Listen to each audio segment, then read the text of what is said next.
में कहाए मदीने की गलियां, ये किस्मत नहीं है तो फिर और क्या है। अल्लाहुम्मा सल्ली अला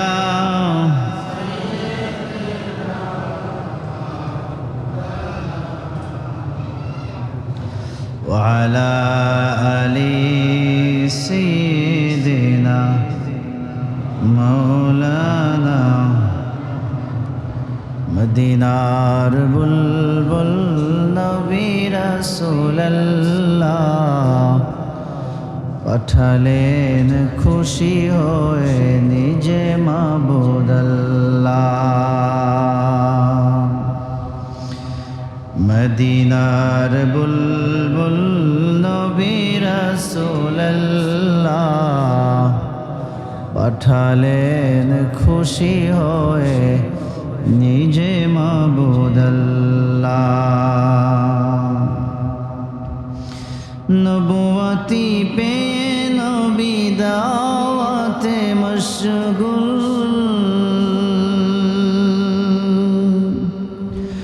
তায়েফের ময়দানে করিতেছেন বুলবুল। বলো সবে সঈমানে মুখে ইল্লাল্লাহ, পাঠালেন খুশি হয়ে নিজে মাবুদ আল্লাহ। মদিনার বুলবুল নবী রাসূলুল্লাহ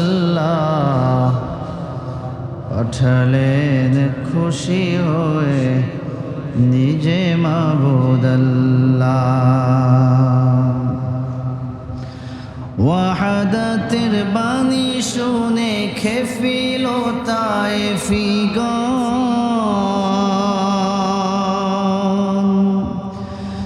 নবীকে পাথর মেরে করিল জাহেরি খুন। মারে পাথর নাকে মুখে না মানিয়া আল্লাহ, কে পারে বেশি মারিতে করিয়া যে পাল্লা।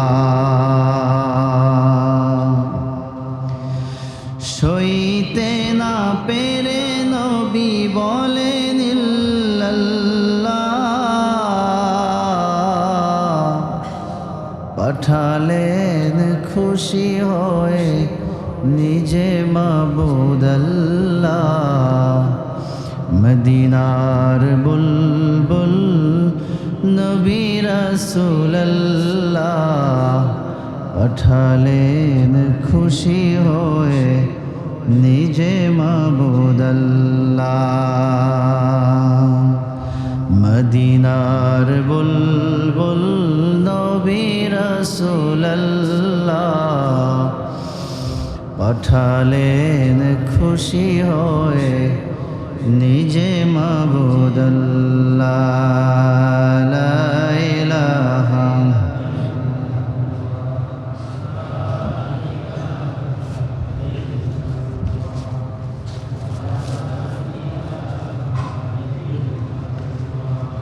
লা ইলাহা ইল্লাল্লাহ, লা ইলাহা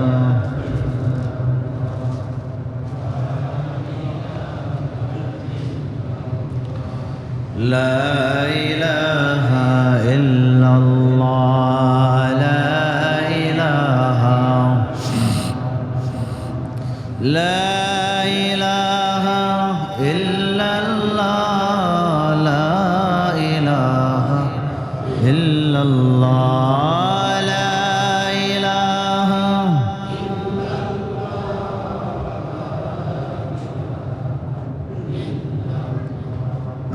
لا إله إلا الله، لا إله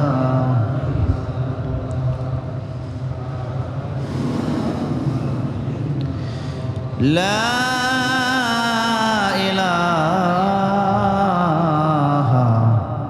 ইল্লাল্লাহ মুহাম্মাদুর রাসূলুল্লাহ সাল্লাল্লাহু আলাইহি ওয়াসাল্লাম। মুআজ্জাজ মুকাররম ওয়াজিবুল ইহতিরাম জুল মসজিদ ওয়াল ইহতিশাম মহল্লার আকা বাকা পদবে আসা মুরব্বিয়ানে কিরাম মুসল্লিয়ানে আযম যুবক ভাইরা ছোট্ট বন্ধুরা সকলের প্রতি আন্তরিক সালাম ও মোবারকবাদ। আসসালামু আলাইকুম ওয়া রাহমাতুল্লাহি ওয়া বারাকাতুহু। মহান আল্লাহ সুবহানাহু ওয়া তাআলার শাহনশাহী দরবারে লাখ কোটি শুকর সুজুদ যে মহান রব্বুল আলামিন এই পৃথিবীর সমস্ত অপসংস্কৃতির সয়লাব থেকে মুক্ত রেখে আজকের পবিত্র জুমার দিন পবিত্র জুমার নামাজ আদায় করার জন্য আল্লাহর পবিত্র ঘর মসজিদে একটু আগে ভাগে এসে দ্বীনি আলোচনা কোরআন সুন্নাহ থেকে বয়ান শুনবার তৌফিক আল্লাহ তাআলা দিয়েছেন। এজন্য সকলেই অবনত চিত্তে হৃদয়ের সমস্ত আবেগ অনুভূতি ভালোবাসা উজাড় করে মহান আল্লাহ সুবহানাহু ওয়া তাআলাকে রাজি ও খুশি করার লক্ষ্যে সমস্বরে সমবেত কণ্ঠে একবার বলুন আলহামদুলিল্লাহ। জোরে বলেন আলহামদুলিল্লাহ।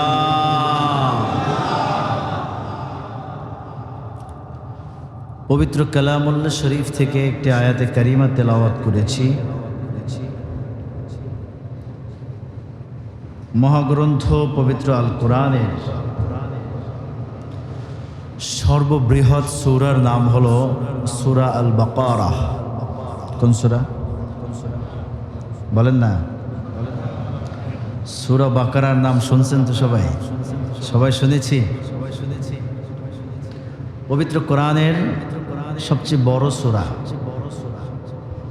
এই সূরার মধ্যে 286টি আয়াত আছে। কয়টা? 286 আয়াত। সূরাটি পবিত্র মদিনা মুনাওয়ারায় অবতীর্ণ হয়েছে। এই সূরার 208 নম্বর আয়াত আমি তেলাওয়াত করেছি। পবিত্র কোরআনের এমন একটি আয়াত যে আয়াতের মাধ্যমে পৃথিবীতে মুমিন এবং মুসলমানদেরকে পরিপূর্ণভাবে কিভাবে তারা আল্লাহর জান্নাতি হতে পারে,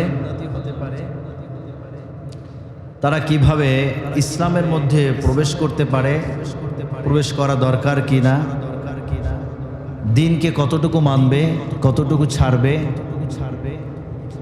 দিনটাকে কিভাবে গ্রহণ করবে, পরিপূর্ণ একটা রুট ম্যাপ দেওয়া হয়েছে। জোরে বলেন সুবহানাল্লাহ। জোরে বলেন না সুবহানাল্লাহ। সূরা বাকারা এমন একটি সূরা যে সূরার শুরুতেই ঈমানের কথা বলা হয়েছে। কিসের কথা ভাই? ঈমান। পৃথিবীতে যত মানুষ আছে হয়তো মানুষটা মুমিন হবে, অথবা কাফের হবে, অথবা মুনাফিক হবে। কয় প্রকার বলেন? কথা বলেন না, সবাই বলেন। পৃথিবীতে যত মানুষ আছে হয়তো মুমিন নয়তো কাফের। এই দুইয়ের মাঝখানে কি বলেন? মুনাফিক। এই তিন প্রকার ছাড়া অন্য কোনো প্রকারে কোনো মানুষ পড়বে না।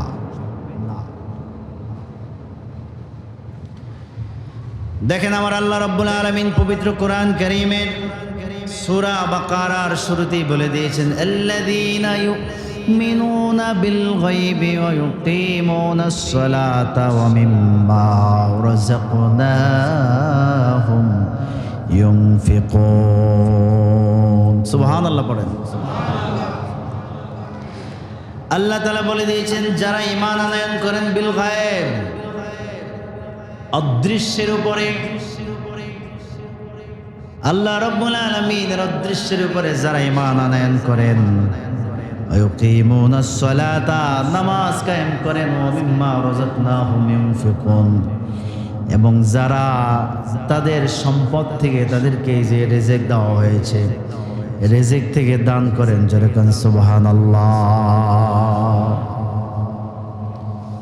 শুরুতে মুমিনের কথা বলা হয়েছে এরপরে আল্লাহ তাআলা কাফেরদের উদ্ধৃতি দিয়েছেন কাফেরদের অবস্থা বর্ণনা করেছেন কাফেররা কেমন কাফেরদের মৌলিক চরিত্র কি সেইটা আল্লাহ তাআলা বর্ণনা করেছেন আল্লাহ তাআলা বলেন ইন্নাল্লাযীনা কাফারু সাওয়াউন আলাইহিম আনজারতাহুম আম লাম তুনযিরহুম লা ইউমিনুন যারা কাফের সাওয়াউন আলাইহিম আনজারতাহুম আম লাম তুনযিরহুম লা ইউমিনুন যারা কুফরি করেছে তাদেরকে আপনি হে নবী আপনি যত ভয় দেখান না কেন যতই ভীতি প্রদর্শন করেন না কেন যতই জান্নাতের আশা দেখান না কেন জাহান্নামের যত ভয় দেখান না কেন লা ইউমিনুন তারা কখনো ঈমান আনবে না তাদের অন্তরটাকে আল্লাহ রাব্বুল আলামিন মোহর করে দিয়েছেন জোরে বলেন নাউযুবিল্লাহ কাফেরদের সম্পর্কে আল্লাহ তাআলা বলেছেন এরপরে আল্লাহ তাআলা এই সূরার শুরুর দেখি মুনাফিকদের কথাও বলেছেন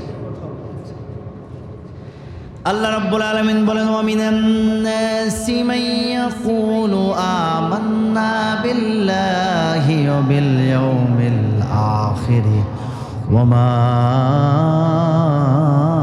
হুম বিমুমিনিন মুনাফিকদের চরিত্র কেমন সেটাও আল্লাহ সুস্পষ্টভাবে ঘোষণা করেছেন সুবহানাল্লাহ পড়েন আল্লাহ বলেছেন যারা মুনাফিক ওয়া মিনান নাসি মান ইয়াকুলু আমান্না বিল্লাহ ওয়া বিল ইয়াউমিল আখির যারা মুনাফিক তারা যখন ঈমানদারদের কাছে যায় তখন তারা বলে আমান্না বিল্লাহ ঈমানদারদের কাছে যখন যায় তখন তারা বলে আমরা আল্লাহর উপরে ঈমান এনেছি ওয়া বিল ইয়াউমিল আখির কিয়ামত দিবসের উপরে ঈমান এনেছি আসলে তারা ঈমানটাকে মুখে প্রকাশ করে কিন্তু তাদের অন্তরের মধ্যে প্রকৃত ঈমান নাই ঈমান কথা বলেন না ওয়ামা হুম বিমুমিনিন আল্লাহ বলেছেন তারা কখনোই ঈমানদার না তারা কখনোই মুমিন হয় নাই তার কয়টা প্রকার বললাম ভাই হাত জাগান কয় প্রকার বললাম পৃথিবীতে যত মানুষ আছে হয়তো মুমিন নয়তো কাফের নয়তো মুনাফিক এই তিনের বাহিরে কোনো মানুষ নাই নিরপেক্ষ বলতে কোনো শব্দ ইসলামে নাই ধর্ম নিরপেক্ষবাদ এটার কোন সম্পর্ক ইসলামে নাই কথা বুঝতেছেন কথা ধর্ম নিরপেক্ষবাদ নিরপেক্ষতা বলতে কোনো কিচ্ছু নাই ধর্ম নিরপেক্ষ মানে যার কোনো ধর্ম নাই নাউজুবিল্লাহ বলেন জোরে বলেন না নাউজুবিল্লাহ এই ধর্ম নিরপেক্ষতাবাদ প্রতিষ্ঠার চেষ্টা এই বাংলাদেশে স্বাধীনতার পর থেকেই চলতেছে এখনো কথা বলেন ঠিক কিনা কিন্তু মনে রাখবেন নিরপেক্ষ কোনো মুসলমান হইতে পারে মুমিন কখনো নিরপেক্ষ নয় হয়তো সে আল্লাহর পক্ষে নয়তো সে আল্লাহর বিপক্ষে হয়তো সে দিনের পক্ষে কোরআনের পক্ষে সুন্নাহর পক্ষে অথবা সে দিনের বিপক্ষে কোরআনের বিপক্ষে সুন্নাহর বিপক্ষে কথা বলেন ঠিক কিনা এজন্য ইসলামের মধ্যে ধর্ম নিরপেক্ষবাদের কোনো স্থান নেই গণতন্ত্রের কোনো স্থান নাই জাতীয়বাদের কোনো স্থান নাই ইসলামে যেটা আছে সেটা হলো ইসলামী খেলাফত। কি আছে বলেন না ভাই? ইসলামী খেলাফত, এটাকে ইসলাম সমর্থন করে। যা এছাড়া রাষ্ট্র চালানের যত যন্ত্র, যত তন্ত্র, যত মন্ত্র, কোনো কিছুর সাথে কোরআন এবং সুন্নাহর কোনো সম্পর্ক নাই। যেটা আছে সেটা কি? খেলাফত। বলেন না কি? আল্লাহ রাব্বুল আলামিন বলেন, ইন্নী জাইলুন ফিল আরদি খলিফা, নিশ্চয়ই আমি দুনিয়ায় একজন খলিফা নির্ধারণ করেছি। যেরকম সুবহানাল্লাহ, খলিফা নির্ধারণ করেছেন আল্লাহ তাআলা। এই খলিফা থেকে খেলাফত, এই খেলাফতের সিস্টেম, নিয়ম কানুন একমাত্র কোরআন এবং সুন্নাহ এটাকে সমর্থন করে। দুনিয়ার কোনো জাতীয়তাবাদ বলেন, গণতন্ত্র বলেন, ডেমোক্রেসি বলেন, ধর্মনিরপেক্ষবাদ বলেন, যত বাদ আছে সব বাতিল, সব বাতিল এবং জাহান্নামী কথা বলেন, ঠিক কিনা? আমার ভাইরা, আমার বাবাজিরা, ইমাম হোসেন রাদিয়াল্লাহু তাআলা আনহু এই খেলাফত প্রতিষ্ঠার জন্যই সেই কুফা নগরীতে আগমন করেছিলেন। ইমাম হোসেন রাদিয়াল্লাহু তাআলা আনহুর কাছে শত শত চিঠি এসেছিল। ইমাম হোসেন রাদিয়াল্লাহু তাআলা আনহুর কাছে প্রায় 40,000-এর বেশি মানুষ অঙ্গীকার করেছিল তারা ইমাম হোসেনের হাতে হাত দিয়া বায়াত গ্রহণ করবে। তাকে খবর দিয়েছে, আপনি না আসলে আমাদের অবস্থা খারাপ, আমরা মজলুম হচ্ছি, আমাদের উপর জুলুম করা হচ্ছে, অত্যাচার করা হচ্ছে, আমাদেরকে নিপীড়িত করা হচ্ছে। ইমামে হোসেন রাদিয়াল্লাহু তাআলা আনহুর কাছে যখন এই খবর গেল, নবীজির দৌহিত্র, যার শরীরের মধ্যে নবীজির রক্ত প্রবাহমান, সে যখন শুনেছে মানুষ মজলুম হচ্ছে, অত্যাচারিত হচ্ছে, তিনি আর বসে থাকতে পারে নাই, নিজের জীবন বিপন্ন হবে এটা ভেবেও তিনি কারবালার ময়দানের দিকে রওনা হয়েছেন। জোরে বলেন সুবহানাল্লাহ, আর জোরে বলেন না সুবহানাল্লাহ। উদ্দেশ্য কি ছিল? ইসলামী খেলাফত। কি ছিল? কি ছিল? বলেন বলেন। ইসলামী খেলাফত কায়েম ছিল। আমার ভাইরা, আমার বাবাজির, ইয়াজিদ ইমাম হোসেন রাদিয়াল্লাহু তাআলাকে শহীদ করেছিল। ইয়াজিদের বাবার নাম হলো আমির মুআবিয়া। কি নাম বলেন? আমির মুআবিয়া রাদিয়াল্লাহু তাআলা আনহু ইয়াজিদের বাবা ছিলেন। তিনি নবীজির সাহাবী ছিলেন এবং তিনি কাতিবুল ওহী ছিলেন, ওহী লেখক। আজ থেকে ১,৫০০ বছর আগে নবীজির কাছে যে ওহী আসতো, কোরআন আসতো, এ লিখে রাখতেন সাহাবায়ে কেরামের মধ্যে ৮ জন সাহাবী। কয়জন বলেন না? ৮ জনের একজন ছিলেন আমিরে মুআবিয়া রাদিয়াল্লাহু তাআলা আনহু। ইয়াজিদকে কেন্দ্র করে অনেকে আমিরে মুআবিয়াকে গালি দেয়, নাউজুবিল্লাহ পড়াই দেয়। বলেন না নাউজুবিল্লাহ।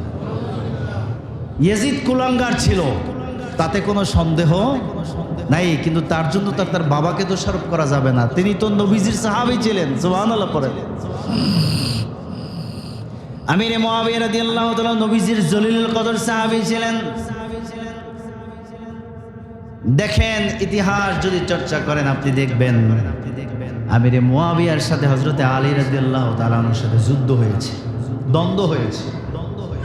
হযরত আলী রাদিয়াল্লাহু তাআলা আনহু তিনি ছিলেন নবীজির চাচাতো ভাই। একদিক থেকে তিনি ছিলেন চাচাতো ভাই, আর একদিক থেকে জামাই, কলিজার টুকরা ফাতেমাতুজ জোহরা রাদিয়াল্লাহু তাআলা আনহা তাকে সুপুর্দ করেছেন হযরত আলীর হাতে। সুবহানাল্লাহ পড়েন। হযরত আলী রাদিয়াল্লাহু তাআলা আনহু এমন একজন মানুষ ছিল যার সম্পর্কে বলা হয়েছে, নবী সাল্লাল্লাহু আলাইহি ওয়াসাল্লাম ইরশাদ করেছেন, আনা মদিনাতুল ইলম ওয়া আলীয়ুন বাবুহা, আমি হলাম মদিনার ইলম এবং সেই ইলমের দরজা হলো আলী রাদিয়াল্লাহু তাআলা। জোরে বলেন না সুবহানাল্লাহ। এখন সহসাই একটি সাধারণ প্রশ্ন যে হুজুর, তাহলে আমিরে মুআবিয়া তিনিই তো সাহাবী, আলী রাদিয়াল্লাহু তাআলা তিনিও তো সাহাবী, এদের মধ্যে দ্বন্দ্ব কেন হয়েছে? জানার দরকার আছে না নাই? মূল বিষয়টা আমাদেরকে বুঝতে হবে।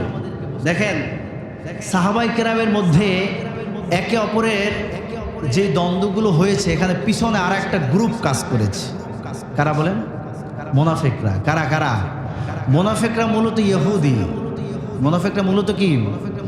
তৎকালীন যে মুনাফিক সর্দার ছিল আব্দুল্লাহ বিন সাবা, এই সাবার সাবাই চক্র, এই সাবাই চক্র ছিল ইসলামের তৃতীয় খলিফা হযরত ওসমান গনি রাদিয়াল্লাহু তাআলা আনহু। তেনাকে যখন শাহাদাত করা হয়েছে, শহীদ করা হয়েছে, এরপরে খেলাফতে বসলেন আলী রাদিয়াল্লাহু তাআলা আনহু। আলী রাদিয়াল্লাহু তাআলা আনহুকে তিনি বলেছেন যে ওসমান গনির হত্যার শহীদের বিচার করা হবে। কিন্তু মুনাফিকরা চিন্তা করলো এই সুযোগে দেখি আলীর সাথে মুয়াবিয়ার সাথে যদি একটা দ্বন্দ্ব বাজাইয়ে দেওয়া যায় তাহলে মুনাফিকদের লাভ আছে না নাই? কথা কন না, আপনার কষ্ট হচ্ছে, কথা বুঝতেছেন? একটু আমার সাথে সাড়া দেন, সাড়া দিবেন ইনশাআল্লাহ, সাড়া দেন না একটু? লাভ কাদের বলেন না? দেখেন অনেক গুরুত্বপূর্ণ বিষয়, বিষয়টা আপনাদেরকে সুন্দরভাবে বুঝে নিতে হবে। আমরা যদি এই বিষয়টা বুঝতে না পারি আমাদের ঈমান রক্ষা করা কঠিন হয়ে যাবে। কারণ ফিতনার যুগ আসছে, আমাদেরকে বিভিন্নভাবে সাহাবায়ে কেরাম সম্পর্কে নানা বাজে মন্তব্য করা হচ্ছে। সাহাবায়ে কেরাম সম্পর্কে আমাদেরকে ভুল ভাল তথ্য মাথায় ঢুকিয়ে দেওয়া হচ্ছে। মানুষ আজকে সাহাবায়ে কেরামদের সমালোচনা করা শুরু করেছে, নাউজুবিল্লাহ করেছে। অথচ সাহাবায়ে কেরামদের সমালোচনা সম্পূর্ণ হারাম, করা যাবে না, এটা ঈমানের ব্যাপার। কথা বলেন ঠিক কিনা? ইতিহাসটা যদি আপনি একবার বুঝতে পারেন, মাথার মধ্যে ঢুকাই নিতে পারেন, আপনাকে কেউ ভুল বুঝাইতে পারবে? মুনাফিকরা আপনার মাথায় আর সুই ঢুকাতে পারবে না। গভীর মনোযোগ দেন। হযরত আলী রাদিয়াল্লাহু তাআলা বলেছেন ওসমান গনির হত্যার বিচার আমি করব, হ্যাঁ, তবে আমাকে একটু সময় দাও, সুষ্ঠুভাবে তদন্ত করব, এরপরে আমি বিচার করব। কিন্তু মুনাফিকরা করলো কি? হযরত মুয়াবিয়াকে যায় বোঝানো শুরু করছে যে আপনি তাড়াতাড়ি আলীকে বলেন সেজন্য ওসমান হত্যার বিচার এখনই করে। সে বিলম্ব করতে চাচ্ছে, সে ক্ষমতা লোভী। নাউজুবিল্লাহ পড়েন, জোরে বলেন না নাউজুবিল্লাহ। সে তার ক্ষমতার জন্য ওসমান হত্যার বিচার করতেছে না। এইভাবে করে বিভিন্ন উল্টাপাল্টা তথ্য দিয়ে এদিকে আমিরে মুয়াবিয়া রাদিয়াল্লাহু তাআলা আনহুর কান ভারী করলেন। আমিরে মুয়াবিয়া রাদিয়াল্লাহু তাআলা আনহু হযরত আলী রাদিয়াল্লাহু তাআলাকে চাপ দেওয়া শুরু করছেন যে খলিফা আপনি তাড়াতাড়ি ওসমান গনি হত্যার বিচার করেন, আপনাকে এখন বিচার করতে হবে। কিন্তু আলী রাদিয়াল্লাহু তাআলা তিনি বলেছেন যে আমি বিচার করব, বিচার করতে গিয়ে যদি আমি তাড়াহুড়া করি তখন কখনো কখনো ন্যায় বিচার থেকে আমরা এমন হতে পারে যে ন্যায় বিচার আমার দ্বারা হবে না, অন্যায় বিচার হয়ে যাবে। কথা বলেন ঠিক কিনা? যেতে পারে কি পারে না? জোরে বলেন, পারে কি পারে না? আলী রাদিয়াল্লাহু তাআলা বলেছেন হ্যাঁ বিচার আমি করব, তবে আমাকে সময় দিতে হবে। আমিরে মুয়াবিয়া বলেছেন যে না, কোনো সময় দেওয়া হবে না, আপনাকে এখনই বিচার করতে হবে।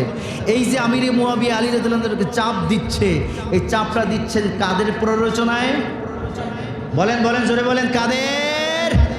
সেই মুনাফিক এখনো আছে না নাই? কথা বলেন, আছে না নাই? আচ্ছা ভাই, এখন আপনি একজন মুমিন, একজন মুসলমান, আপনি কি আলী রাদিয়াল্লাহু তাআলাকে দোষ দিবেন, নাকি মুয়াবিয়াকে রাদিয়াল্লাহু তাআলাকে দোষ দিবেন, নাকি মুনাফিকদেরকে দোষ দিবেন? বলেন, জোরে বলেন।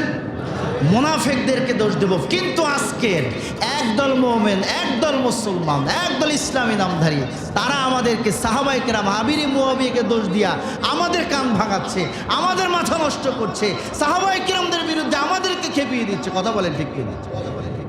খবরদার, ইতিহাস আগে বুঝে নেব, এরপরে আমরা সিদ্ধান্ত নিব, আমল করব ইনশাআল্লাহ। আল্লাহ তাআলা তৌফিক দিক, বলেন আল্লাহুম্মা আমিন। তাহলে এখানে মূল দোষী কারা? তৃতীয় পক্ষ। কোন পক্ষ?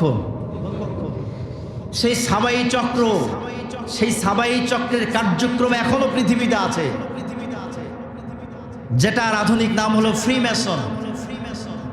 আমি কয়েকদিন আগে অনলাইনে একটা বই অর্ডার করেছি, আমি পড়েছি, আমি অবাক হয়েছি, আশ্চর্য হয়ে গেছি যে ইহুদিদের চক্রান্ত কতটা কঠিনভাবে আমাদের দিকে ধেয়ে আসছে। নাউজুবিল্লাহি মিন যালিক। ইহুদি খ্রিস্টানরা মিলে চক্রান্ত করছে। এই কয়েকদিন আগে দেখলাম ফরিদপুরের এক ইমাম সাহেব ধরা পড়ছে। ইমাম সাহেব মুসলমানই না, এক খ্রিস্টান। কি 10 বছর 15 বছর ইমামতি করছে, মানুষদেরকে দাওয়াত দিচ্ছে, দ্বীনের দাওয়াত দিচ্ছে, নামাজের কথা বলছে, রোজার কথা বলছে, কিন্তু আসলে কি সে? বলেন না, আসলে সে খ্রিস্টান। এই ফ্রিমেসন, এই ফ্রিমেসনের সদস্য তারা। ইহুদি গুপ্ত বাহিনী, এই গুপ্ত বাহিনীর সদস্য তারা। মুখে তাদের ঈমান আছে, মুখে তাদের ইসলাম আছে, আসলে তারা ঈমানদার না, তারা মুমিন না, তারা মুসলমান না। কথা বলেন ঠিক কিনা? আজকের মুনাফিকরা আমাদেরকে ভুলভাল বোঝাচ্ছে, দিনের অপব্যাখ্যা দিচ্ছে আমার ভাইরা, আমার বাবাজিরা। এজন্য সাহাবাই কিরাম নিয়ে যারা কটূক্তি করবে, সাহাবাই কিরামদেরকে নিয়ে যারা বাজে মন্তব্য করবে, সাহাবাই কিরামের সমালোচনা করার সাহস যারা দেখাবে, এদের সামনেও থাকবেন না, পিছনেও থাকবেন না, ডানেও না, বামেও না। কথা বলেন ঠিক কিনা? কি আছে তো ইনশাআল্লাহ? রাজি আছে তো ইনশাআল্লাহ? কি রাজি আছে তো ইনশাআল্লাহ? আল্লাহ কবুল করেন, বলেন আমিন। আল্লাহ মঞ্জুর করেন, বলেন আল্লাহুম্মা আমিন। তাহলে আমার ভাইরা, আমার বাবাজিরা, ইমাম হুসাইন রাদিয়াল্লাহু তাআলা তিনি এসেছিলেন খেলাফতের জন্য। কিসের জন্য? খেলাফতের জন্য। আমার ভাইরা, আমার বাবাজিরা, বলছিলাম যে পৃথিবীতে যত মানুষ আছে, হয়তো সে হবে ইমানদার, নয়তো সে কাফের, নয়তো সে মুনাফিক, নয়তো সে কি হবে? মুনাফিক হবে। আমার ভাইরা, আমার বাবাজিরা, আমাদেরকে খাঁটি ইমানদার হতে হবে, খাঁটি মুমিন হতে হবে। কথা বলেন ঠিক কিনা? বন্ধুরা আমার, বলছিলাম পবিত্র কোরআন কারীমের সূরা বাকারার 208 নম্বর আয়াতের মধ্যে আমার আল্লাহ রাব্বুল আলামিন বলে দিয়েছেন, ইয়া আইয়ুহাল্লাযীনা আমানু দুখুলু ফিস-সিলমি কাফা ওয়া লা তাত্তাবিউ খুতুওয়াতিশ শাইতান ইন্নাহু লাকুম আদুউম মুবিন। আল্লাহ তাআলা দুনিয়ার ঈমানদারদেরকে লক্ষ্য করে বলেছেন, উদখুলু ফিস-সিলমি কাফা। ও দুনিয়ার ঈমানদারগণ, যাদের ঈমান আছে, তোমরা ইসলামের মধ্যে প্রবেশ করো পরিপূর্ণভাবে। সুবহানাল্লাহ। ইসলামের মধ্যে পরিপূর্ণভাবে প্রবেশ করো, ইসলামের মধ্যে তোমরা পরিপূর্ণভাবে দাখিল হয়ে যাও, তোমরা খাঁটি মুসলমান হয়ে যাও। সুবহানাল্লাহ। কাদেরকে বলেছেন? ঈমানদারদেরকে। আল্লাহ তাআলা কোন কাফেরকে বলে নাই তুমি মুসলমান হও, বলেছে? কোন মুনাফিককে বলে নাই তুমি মুসলমান হও। কাফেরের কাজ হলো আগে ঈমানদার হওয়া, এরপর মুসলমান হওয়া। মুনাফিকের কাজ হলো আগে ঈমানদার হওয়া, এরপর কি? মুসলমান হওয়া। কোন কাফেরকে আল্লাহ মুসলমান হতে বলেন নাই, কোন মুনাফিককে আল্লাহ মুসলমান হতে বলেন নাই। আল্লাহ দুনিয়ার মুমিন যারা ঈমানদার, আল্লাহর উপরে বিশ্বাস যাদের আছে, এদেরকে বলেছেন তোমরা মুসলমান হও। জোরে বলেন না সুবহানাল্লাহ, জোরে বলেন না সুবহানাল্লাহ। আল্লাহ তাআলা পবিত্র কোরআনের সূরা আল ইমরানের 102 আয়াতের মধ্যে ইরশাদ করেছেন, ইয়া আইয়ুহাল্লাযীনা আমানুত্তাকুল্লাহা হাক্কা তুকাতিহি ওয়া লা তামুতুন্না ইল্লা ওয়া আনতুম মুসলিমুন। সুবহানাল্লাহ পড়েন। ও ঈমানদারগণ, তোমরা আল্লাহকে ভয় করো, ভয় করার মতো। ওয়া লা তামুতুন্না ইল্লা ওয়া আনতুম মুসলিমুন। তুমি মৃত্যুবরণ করো না যতক্ষণ পর্যন্ত না তুমি মুমিন হও, মুসলমান হও। পরিপূর্ণ মুসলমান না হইয়া তুমি মৃত্যুবরণ করো না। সুবহানাল্লাহ। তাহলে মুসলমান হওয়ার যে কাজটা, এটা কাদের? ঈমানদারদের। কাদের বলেন না ভাই? ঈমানদারদের। মুসলমান হতে হবে মানে হলো ইসলামে পরিপূর্ণ দাখিল হতে হবে, মানে হলো ইসলামের পরিপূর্ণ আমল আপনাকে করতে হবে, মানে হলো ইসলামটাকে পরিপূর্ণভাবে গ্রহণ করতে হবে। আপনি ঈমানদার, আপনি মুমিন, আপনি মুসলমান দাবিদার, কিন্তু যেটা ভালো লাগে সেইটা মানবেন, যেটা ভালো লাগে না ওইটা মানবেন না, এর নাম মুসলমান নয়। কথা বলেন ঠিক কিনা? ইসলামের পরিপূর্ণ দীক্ষা আপনাকে নিতে হবে, পরিপূর্ণ শিক্ষা আপনাকে গ্রহণ করতে হবে। যা যা আছে সব কিছুকে একেবারে মস্তকটাকে নত করে দিয়ে সব কিছু গ্রহণ করে নেয়ার নাম হলো মুসলমান। সুবহানাল্লাহ। একটু জোরে বলেন না সুবহানাল্লাহ। দেখেন ঈমানের যে সম্পদ, ঈমান কত মহাসম্পদ। সুবহানাল্লাহ বলেন। বুখারীর বর্ণনা, নবীজি সাল্লাল্লাহু আলাইহি ওয়াসাল্লামের কাছে একজন ইহুদি যুবক থাকতো। ইহুদি যুবক নবীজি সাল্লাল্লাহু আলাইহি ওয়াসাল্লামের কাছে সব সময় থাকতেন। নবীজি যখন জুতা খুলে কোথাও বসতেন, ইহুদি ছিল নবীজির প্রেমিক, নবীজিকে ভালোবাসতেন। নবীজি সাল্লাল্লাহু আলাইহি ওয়াসাল্লামের জুতা মোবারক নিয়ে বুকের সাথে লাগাইয়া দাঁড়ায় থাকতেন। সুবহানাল্লাহ, জোরে বলেন সুবহানাল্লাহ। নবীজিকে এতটাই ভালোবাসতেন যে নবীজি যখনই জুতা খুলে কোথাও বসতেন, নবীজির জুতাটা নিয়ে বুকের সাথে লাগাইয়া তার একটা কোনায় গিয়ে সোজা হয়ে দাঁড়ায় থাকতেন নবীজির সম্মানে, নবীজির মহব্বতে, নবীজির ভালোবাসায়। জোরে করেন সুবহানাল্লাহ। নবীজির প্রেম মহব্বত যার হৃদয়ে ঢুকবে তার ইমান না থাকলেও ইমান আনার ব্যবস্থা করেন কে? বলেন বলেন, জোরে বলেন, কে? আমার আল্লাহ রাব্বুল আলামিন করেন। হঠাৎ একদিন নবীজি দেখেন ইহুদি যুবকের খবর নাই। সাহাবা ইকরামদেরকে বললেন, ও সাহাবীরা, সেই ইহুদি যুবকটা কই? সাহাবা ইকরাম বললেন, ইয়া রাসূলুল্লাহ, ইয়া হাবিবাল্লাহ, ফামারিদা মারদান শাদীদা, সে তো অনেকটা অসুস্থ হয়ে গেছে হুজুর, এমনভাবে বিছানায় পড়েছে মনে হচ্ছে না সার বিছানা থেকে উঠে আসবে। নবী সাল্লাল্লাহু আলাইহি ওয়াসাল্লাম বললেন সাহাবা ইকরামদের, তোমরা রেডি হও, আমরা যাব ইহুদি যুবককে দেখার জন্য। জোরে করেন সুবহানাল্লাহ। যুবক কি ইহুদি? যুবক কি বলেন না? কিন্তু নবীজির দরবারে আসতেন, খেদমত করতেন, নবীজির খাদেম ছিলেন, নবীজি তাকে দেখার জন্য রওনা হয়েছেন। জোরে বলেন না সুবহানাল্লাহ। এখান থেকে যে শিক্ষাটা আমরা নিতে পারি সেটা হলো যে আপনার প্রতিবেশী যদি বিধর্মীয় হয় তারপরে সহানুভূতি দেখাতে হবে না। ইসলামের মূল্যবোধ, ইসলামের মূল শিক্ষা, ভ্রাতৃত্বের বন্ধন, ভালোবাসার যে বন্ধনটা, এটাকে অটুট রাখতে হবে। সুবহানাল্লাহ পড়েন। নবীজি সাল্লাল্লাহু আলাইহি ওয়াসাল্লাম সাহাবায়ে কেরামদেরকে নিয়ে রওনা করলেন ইহুদির বাড়িতে। বাড়িতে গেলেন নবীজি সাল্লাল্লাহু আলাইহি ওয়াসাল্লাম ইহুদি যুবকটাকে দেখার জন্য। ফাকাদ ইনদা রাসিহি, নবীজি সাল্লাল্লাহু আলাইহি ওয়াসাল্লাম সাহাবায়ে কেরামের ছোট্ট দল দিয়া ইহুদির বাড়িতে পৌঁছালেন। ইহুদি যুবকের মাথার পাশে গিয়ে নবীজি বসে পড়লেন। সুবহানাল্লাহ।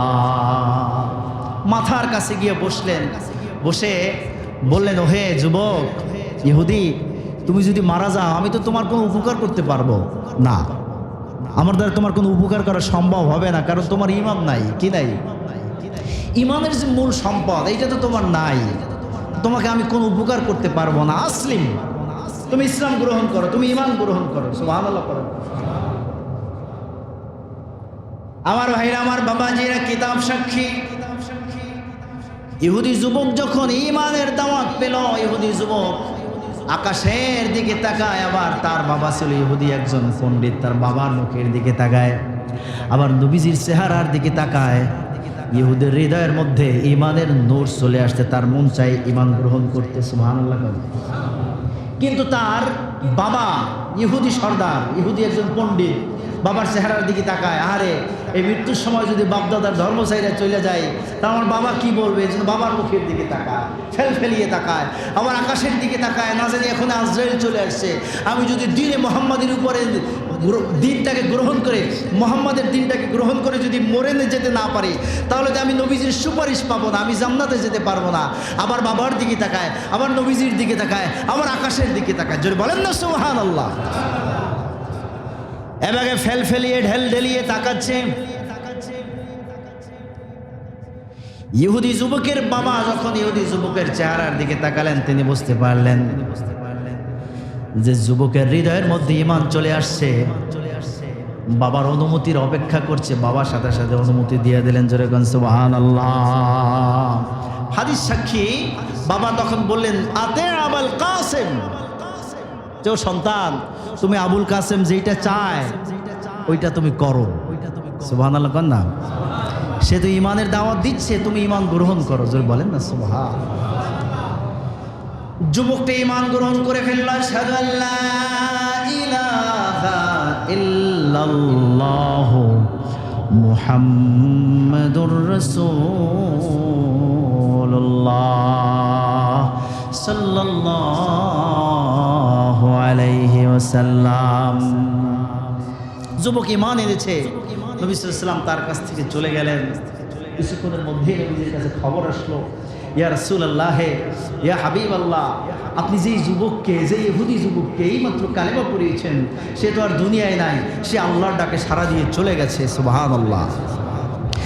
নবীজির সাথে সাথে বললেন সাহাবায়ে কেরামদেরকে তোমরা যাও, সে তো ইহুদি, তার বাড়ির সবাই ইহুদি, তারা তো দাফন কাফনের নিয়ম জানে না, যাও তাড়াতাড়ি যাও, তাকে দাফন কাফনের জন্য রেডি করো, আমি নিজে তার জানাজার নামাজের ইমামতি করবো। জোরে কোন সুবহানাল্লাহ। সাহাবায়ে কেরামের দল গেলেন, তাকে জানাজার জন্য রেডি করলেন। নবীজি সাল্লাল্লাহু আলাইহি ওয়াসাল্লাম তিনি রওনা করলেন, তার সাথে ছিলেন হযরত ওমর ফারুক রাদিয়াল্লাহু তাআলা আনহু। নবীজি যখন জানাজার দিকে রওনা করলেন, নবীজি আর পা মাটির মধ্যে পা ফেলতে পারছেন না, পায়ের বৃদ্ধাঙ্গুলোর উপরে ভর দিয়ে দিয়ে এইভাবে সামনের দিকে এগোচ্ছেন। হযরত ওমর ফারুক রাদিয়াল্লাহু তাআলা জিজ্ঞেস করছেন, ইয়া রাসূলুল্লাহ, ইয়া হাবিবাল্লাহ, আপনাকে তো কখনো দেখি নাই এইভাবে আঙ্গুলের উপরে ভর দিয়ে দিয়ে হেঁটে যেতে, আপনি আঙ্গুলের উপরে ভর দিয়ে হেঁটে কেন যাচ্ছেন? ইয়া রাসূলুল্লাহ, ইয়া হাবিবাল্লাহ। নবীজি সাল্লাল্লাহু আলাইহি ওয়াসাল্লাম ডেকে ডেকে বললেন, ও ওমর, শুনে নাও, শুনে নাও, শুনে নাও, এই ইহুদি যুবকের ঈমান আনার পরে আমার আল্লাহ রাব্বুল আলামিন এত খুশি হয়ে গেছেন। আল্লাহ রাব্বুল আলামিন ঘোষণা দিয়েছেন যে আসমানের সব দরজাগুলো খুলে দাও, যত ফেরেশতা আছে তোমাদের যাদের মন চায় যাও, তোমরা ইহুদি যুবকের জানাজায় হাজির হয়ে যাও। জোরে বলেন সুবহানাল্লাহ। নবীজি আমার ডেকে ডেকে বললেন, আমি দেখতে পাচ্ছি এত পরিমাণ ফেরেশতা ওই আসমান থেকে নাজিল হয়েছে, আমি পা রাখার মতো কোনো জায়গা পাচ্ছি না, পা রাখার মতো কোনো জায়গা পাচ্ছি না, এই জন্য আমি আমার পায়ের আঙ্গুল দিয়া দিয়া এক জায়গা থেকে আর এক জায়গায় যাচ্ছি। জোরে জোরে বলেন সুবহানাল্লাহ। ঈমান কি জিনিস দেখেন, ঈমান এনেছে আল্লাহ তাআলা তার সম্মান সব বাড়াইয়া দিয়েছেন। জোরে বলেন না সুবহানাল্লাহ। কিতাবের সে কোনোদিন জীবনে এক ওয়াক্ত নামাজ পড়ে নাই, একদিন রোজা রাখে নাই, সে 2টা টাকা দানও করে নাই, সে যাকাত দেয় নাই, কিন্তু তার জায়গা কোথায়? বলেন বলেন বলেন, কোথায়? জান্নাতে লক্ষ লক্ষ ফেরেশতা তার জানাজায় শরীক হয়েছে। জোরে বলেন না সুবহানাল্লাহ। তো এইটার মূল কারণ হলো ঈমান। কি বলেন না ভাই?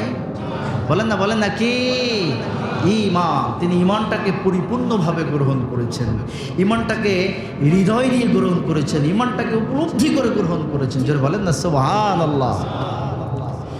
আমার ভাইরা, আমার বাবা, যারা সেই ঈমানদারদেরকে লক্ষ্য করে আল্লাহ বলেছেন উদখুলু ফিস সিলমি কাফা, পরিপূর্ণভাবে ইসলামে গ্রহণ করো, ইসলামটাকে পরিপূর্ণভাবে গ্রহণ করো। দুনিয়ার ঈমানদাররা, ইসলাম কি জিনিস, ঈমান কি জিনিস, ঈমান কি জিনিস, ইসলাম কি জিনিস? নবীজি ইরশাদ করেছেন, ইসলাম হলো আশহাদু আল্লা ইলাহা ইল্লাল্লাহ।